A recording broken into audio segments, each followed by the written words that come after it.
Bismillahirrahmanirrahim. Assalamualaikum warahmatullahi wabarakatuh. Welcome back to my channel. Berjumpa lagi bersama saya Muhammad Hasan Haris Minandar, Putra Wisma Adiningrat. Di video kali ini saya akan bahas di video kali ini kita bukan bahas masalah Polandia lah, bro. Kali ini kita bahas masalah tentang di negara kita lah, Indonesia lah. Jadi kita dengan judulnya tentang IKN lah. Jadi tak kayak Polandia bicara tentang IKN. Apa sih IKN kan? Jadi ikan itu ibu kota Nusantara nih, yang banyak diperbincangkan orang nih, Mas Bro. Jadi ada segelintir orang yang nggak suka dengan IKN lah. Jadi itu menghambat kemajuan bangsa Indonesia lah. Itu menolak, malah bahkan ada salah satu capres nomor 1 itu terang-terangan mau membatalkan IKN katanya. Katanya IKN itu sebuah ketimpangan. Katanya tidak pemerataan, kata capres nomor 1 nih. Padahal ikan itu jauh sebelum digagas oleh sang proklamator kita, yaitu Bung Karno lah. Itu udah digagas itu dari zaman dulu lagi, udah digagas. Nah sekarang udah dibangun, mau dibatalkan, tiba-tiba membatalkan. Ini ada capres, capres nggak punya gagasan belas itu, yang katanya sebuah ketimpangan dari mananya. Itu kan justru pemerataan, jadi nggak tertumpu kepada Jakarta kan sudah padat itu. Jadi bikin IKN itu sebuah ide yang sangat brilian, karena bukan ide yang begitu saja, bukan ide dari zaman dulu, dari zaman Bung Karno. Saya waktu itu memang belum tahu sih, waktu zaman Soeharto saya tahu, ingat betul itu. Pada waktu itu zaman Soeharto itu udah mau memindahkan ibu kota Jakarta ke Jonggol, memindahkan ibu kota Indonesia itu ke Jonggol, tapi setelah itu wacana itu menghilang saja. Nah setelah itu udah nggak ada isu-isu lagi. Nah setelah itu Pak SBY jadi presiden kan, dia berkunjung ke Kazakhstan kalau nggak salah ya, ke Kazakhstan. Dia di sana itu melihat-lihat ibu kota Kazakhstan yang baru, yaitu Nur Sultan kalau dulu namanya. Ya kalau Nur Sultan itu kan sangat bagus itu. Nah makanya SBY itu sebenarnya ingin mau memindahkan ibu kota itu, cuma mungkin belum kesampaian, keburu dia berhenti. Nah setelah itu kan Pak Jokowi Jokowi jadi presiden. Nah isu pemindahan ibu kota ini digembar-gemborkan lagi karena Jakarta udah terlalu padat. Periode pertama itu belum ada.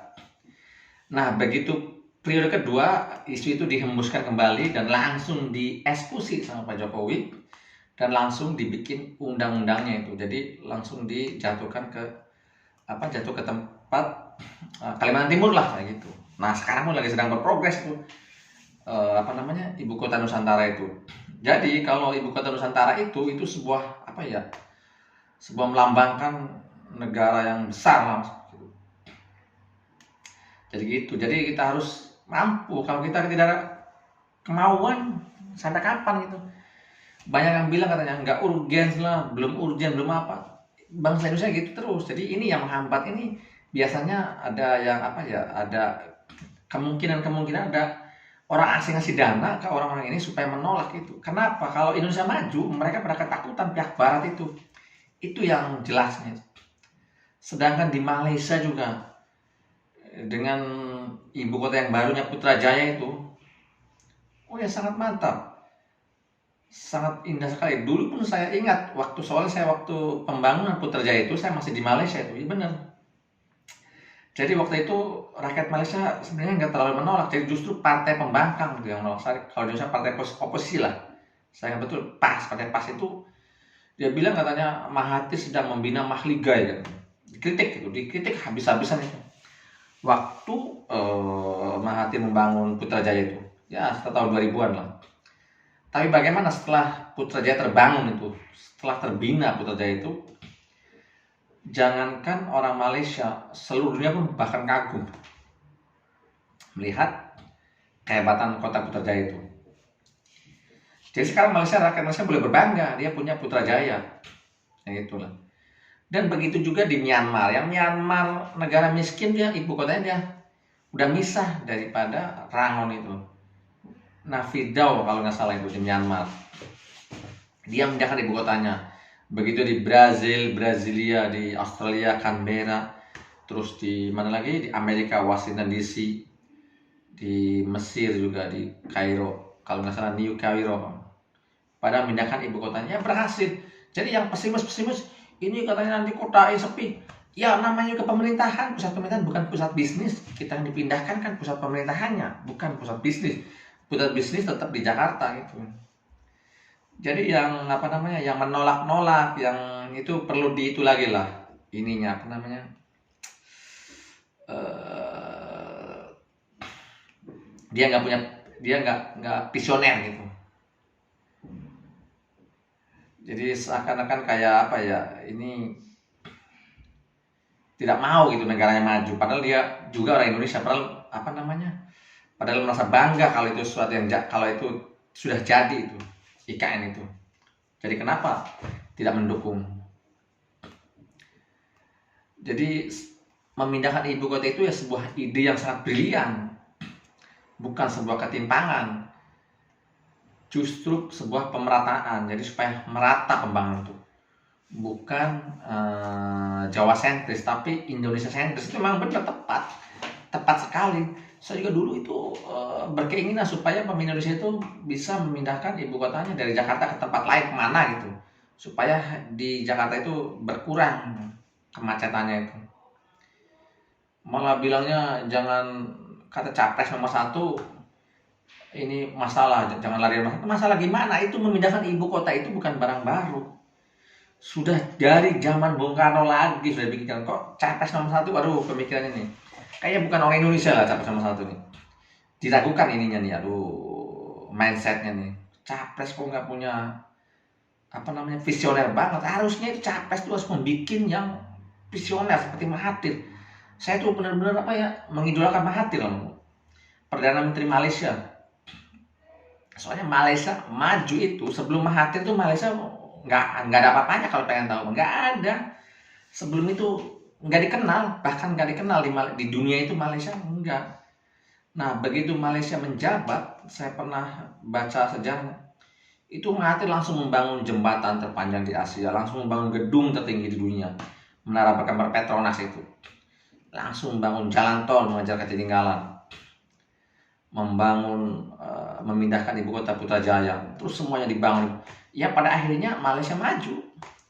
Kalau dilihat dari sumber daya itu nggak jauh beda dengan Indonesia, malah lebih kaya daripada malah kayaan Indonesia daripada Malaysia, sumber daya alam kalau kita bicara sumber daya. Terus gimana caranya? Jadi pengelolaannya di Malaysia kan dia mengelola dengan baik, terus dibangun dengan sendirinya dia juga maju. Bukan masalah SDM. Malaysia itu nggak jauh beda masalah SDM dengan kita. Kita juga bukannya kekurangan orang pintar, orang pintar itu banyak. Tapi kalau tidak ada pembangunan, orang pintar mau diapain? Kan banyak nganggur. Sarjana dulu banyak nganggur ke sarjana karena nggak ada pembangunan. Gimana mau ini?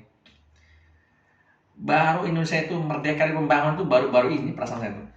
Sekitar 2014-an udah. Dulu zaman-zaman dulu Indonesia, waduh, ketinggalan jauh mas bro. Saya soalnya hidup nih, bukan masalah hidup di sini, saya tuh udah puluhan tahun hidup di luar negeri, jadi tahu bener antara infrastruktur Indonesia dengan infrastruktur luar negeri itu, kalau dibandingkan antara bumi dan langit lah. Kita jangan bandingkan dengan Cina, Jepang, Korea, jangan lah, terlalu jauh. Kita bandingkan dengan Malaysia aja kita kalah. Nah tapi sekarang ini di 2023 ini kita udah mulai mengimbangi Malaysia nih. Seperti jalan tol kita terus diperpanjang terus, semua wilayah daerah terus dihubungkan dengan jalan tol, di konektivitas ya gitu kan. Begitu juga kereta cepat perlu dibangun terus, diperpanjang lagi jalurnya, LRT, MRT, pokoknya semua kita bangun lah, pelabuhan, bandara. Nah dengan sendirinya kita nggak usah gembar-gembor maju, dengan sendirinya kita maju kalau semuanya terbangun. Apalagi kalau sudah IKN jadi, pokoknya kita Indonesia pasti memang bermaju. Kalau semua wilayah, semua daerah dan wilayah Indonesia itu sudah dilalui dengan jalan tol kayak gitu. Terus ada yang bilang lagi, ada aja yang bilang katanya rakyat kecil tidak butuh infrastruktur, rakyat kecil tidak makan aspal lah. Ya memang jalan tol itu bukan dimakan, aspal itu bukan untuk dimakan, tapi kan untuk dilewati. Ya rakyat kecil katanya nggak punya mobil itu dan ini, ya kan Oke lah, hari ini kita nggak punya mobil, mana tahu kita 10 atau 20 tahun yang datang kita akan berubah. Masa kita mau miskin terus? Dan di samping itu pun jalan tol itu kan buat apa namanya, pengangkutan logistik. Jadi bukan melulu kita mobil, bukan, pengangkutan logistik pun semakin mudah pada akhirnya. Zaman-zaman dulu itu pengangkutan antara Jakarta Surabaya itu berapa hari perjalanan. Misalnya ngirim cabai dari sana sampai ke Jakarta, mungkin itu sayuran ataupun apa bisa busuk. Tapi sekarang dengan ada jalan tol kan bisa melancar gitu logistik itu.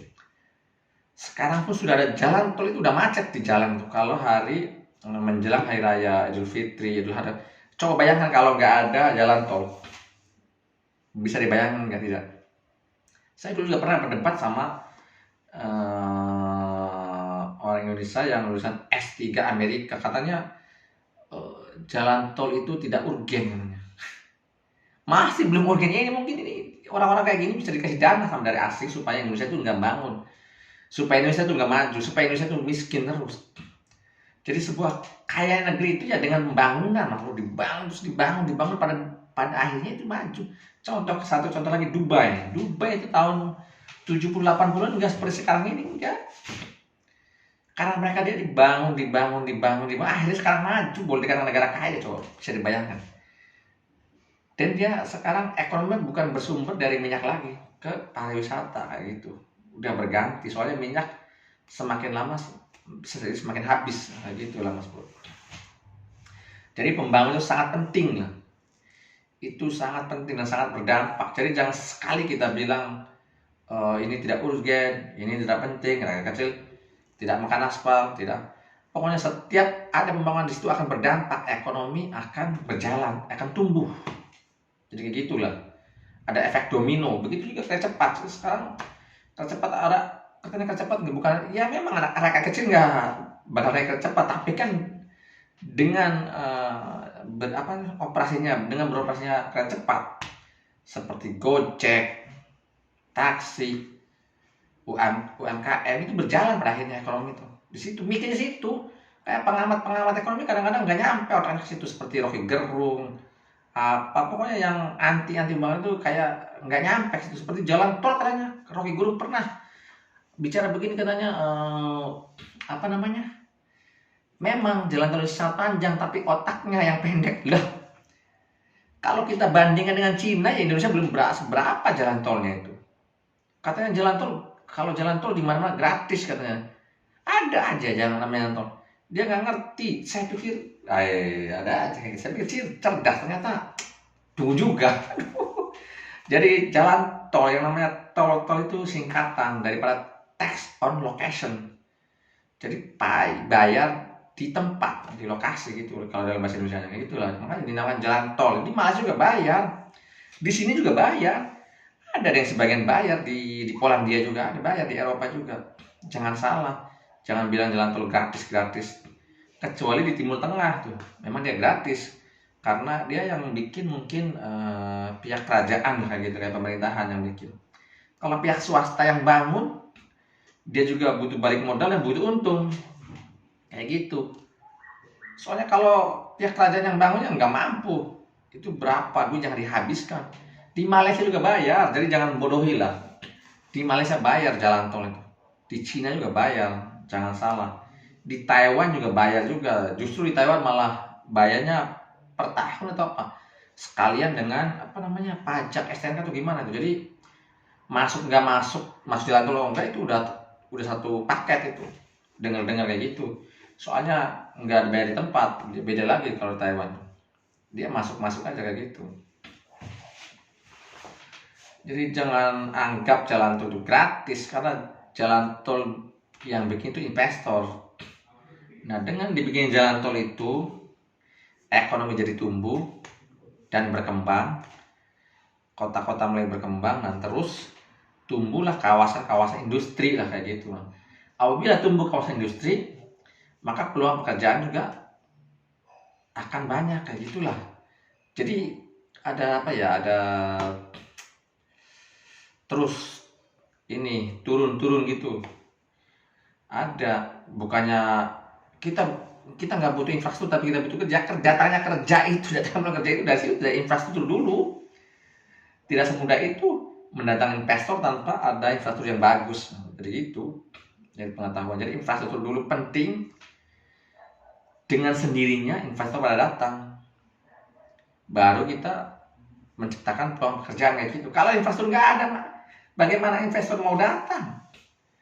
Saya masih ingat tahun, kita nggak usah jauh-jauh lah, ke tahun 2000-an aja. Tahun 2000-an, jalan tol itu baru nyampe Cikampek. Sampai sana tuh udah nggak ada jalan tol itu. Saya kalau pulang dari Jakarta itu, kalau udah keluar dari pintu tol Cikampek itu udah kayak kampung aja itu. Bukan kampung, bener-bener kampung. Tapi kalau sekarang sudah di mana-mana udah tol itu. Udah ke Bandung jadi hubungan dengan tol. Terus dari Bandung sampai ke Majalengka ada hubungan dengan tol lagi. Jadi jalan itu memang harus banyak. Harus harus banyak jalan lah maksudnya begitu. Jadi walaupun kendaraan banyak pun kalau jalannya banyak mah tidak akan macet. Banyak yang mengatakan kan Jakarta macet kenapa kan? Karena banyak yang mobil. Dah, ini belum pernah ke luar negeri. Mobil di luar negeri itu lebih banyak daripada di Indonesia. Soalnya di luar negeri itu mobil jumlahnya itu satu orang satu bahkan dua. Semua memang mobil sedikit tapi kan semuanya punya mobil semua. Terus kenapa nggak macet? Di sini jalannya banyak. Di mana-mana ada jalan. Sana jalan sini jalan sana. Jadi jalan itu nggak melulu satu, nggak lewat sini bisa lewat sana. Banyak jalan jadi gitu. Seperti di Saudi juga jalan banyak, walaupun mobil banyak, jalannya banyak lagi. Jadi nggak pernah macet. Jarang ada kemacetan. Ya kalau kalian kurang yakin ya lihat aja di Google Map itu. Bisa kalian di Google Map itu. Jadi kayak gitulah.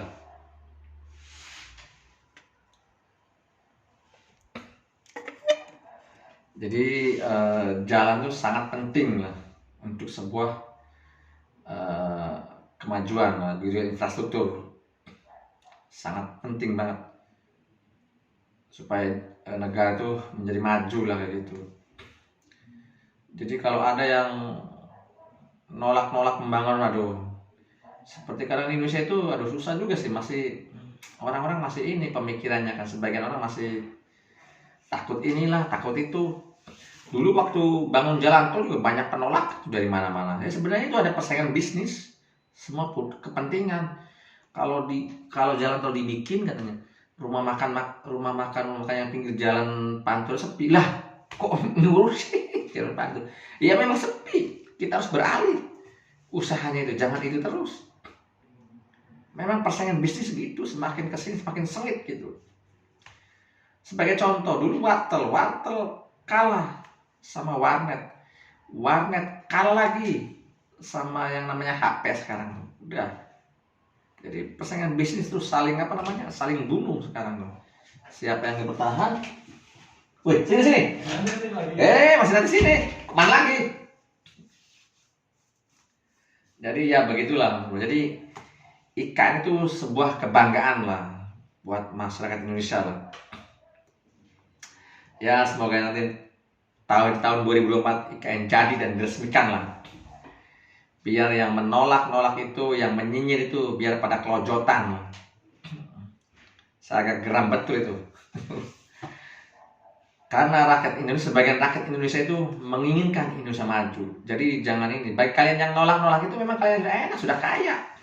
Jadi kalian nggak mikir itu dan ini. Begitu orang kecil itu ya pengen bisa maju dengan negara maju dengan sendirinya, peluang itu pasti banyak, pasti itu dijamin kalau sebuah negara maju itu. Jadi peluang pekerjaan itu semakin banyak, peluang usaha itu semakin banyak juga. Seperti dengan adanya, sebagai contoh, adanya kereta cepat.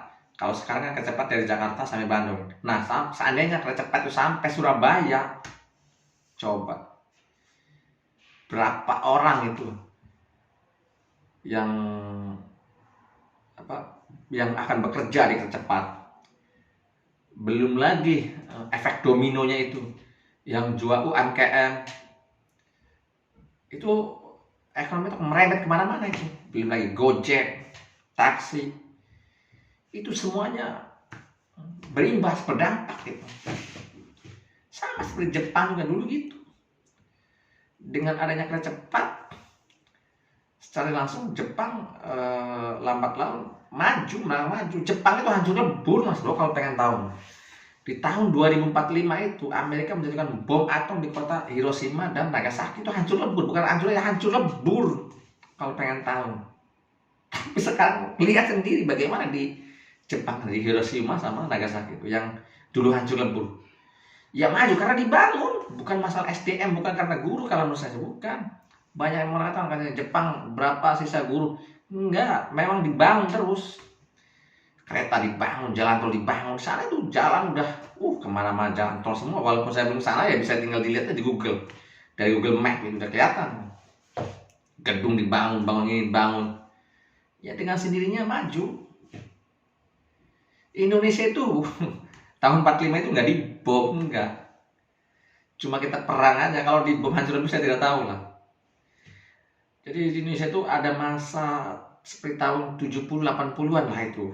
Masa-masa kayak berhenti, pembangunan itu nggak berlanjut dari situ.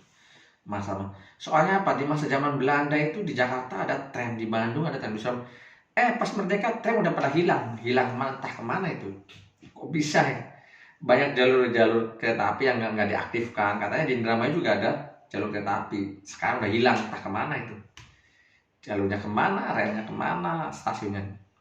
Itu seharusnya kan bisa dikembangkan. Katanya kalah bersaing.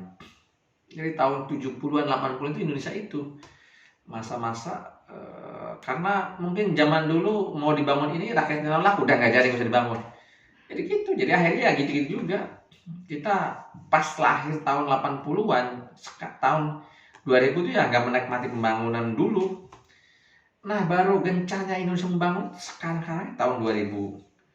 Antara tahun 2010 atau 2014 itu mulai gencar tuh di mana-mana membangun itu.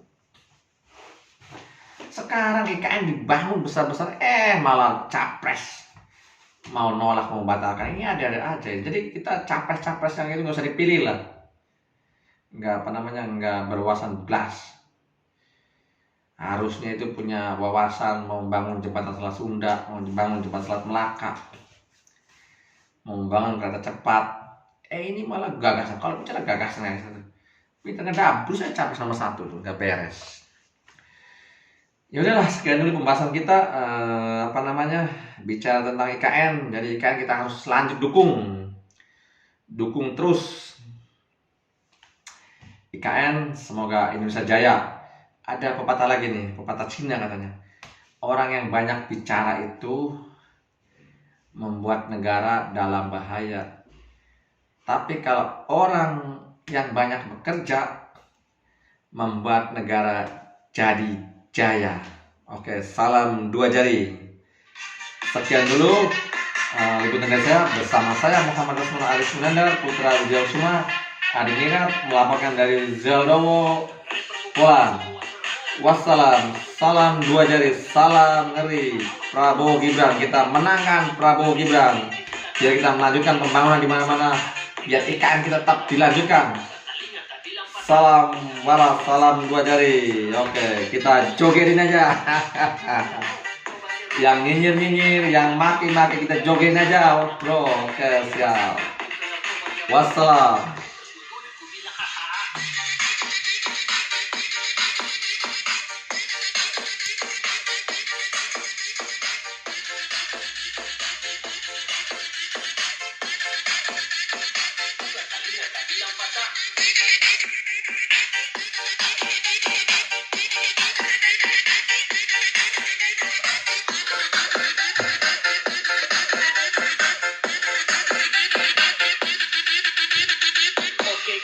Oke gas, tambah 2 torang gas.